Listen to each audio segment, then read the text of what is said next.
কথায় আছে মায়েরা সব পারে। হ্যাঁ, একজন মাকে সবকিছু পারতে হয়, কারণ তার কাছে বাচ্চা সবার আগে সবচেয়ে বেশি ইম্পর্টেন্ট তাদের শরীর স্বাস্থ্য। আর এই শরীর স্বাস্থ্য ভালো থাকে যখন তারা সঠিকভাবে পুষ্টি পায়। আমার বাচ্চা সবে ৭ মাসে পড়েছে, তাই ওকে আমি সব রকমের সবজি, ফলমূল এগুলো খাওয়ানোর চেষ্টা করি। আমি শুনেছি যে সকল বাচ্চাদেরকে প্রথমে সবজি এবং ফল ইন্ট্রোডিউস করানো হয় তারা নাকি পরে সব রকম খাবার খেতে পছন্দ করে। তো সেই জন্য আমি চেষ্টা করি সবসময় ৫ রকমের ৫ কালারের সবজি খাওয়াতে। সবসময় হয়ে ওঠে না, কিন্তু চেষ্টা করি। আর এই যে দেখছেন সবজির মধ্যে আমি সজনে ডাঁটা দিচ্ছি। সজনে ডাঁটাকে বলা হয় সুপার ফুড, কারণ এর মধ্যে প্রচুর নিউট্রিশন আছে আর বিভিন্ন রোগব্যাধি থেকে দূরে রাখে বাচ্চাকে। তো সেই জন্য আমি সজনে ডাঁটার পাল্পটাও অ্যাড করে দিই।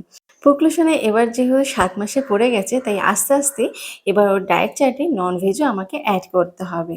কি কি খাওয়াবো, কিভাবে খাওয়াবো, এইসব নিয়ে রিসার্চ আমি শুরু করে দিয়েছি।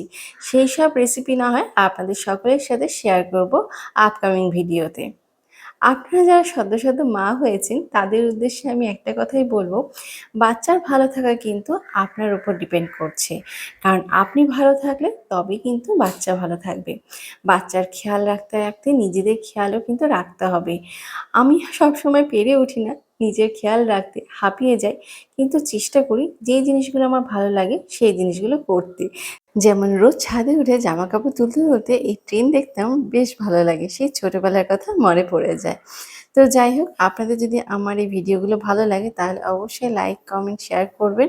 আর আমাদের পরিবারে যুক্ত হতে এই চ্যানেলটাকে সাবস্ক্রাইব করবেন। ভালো থাকবেন সকলে।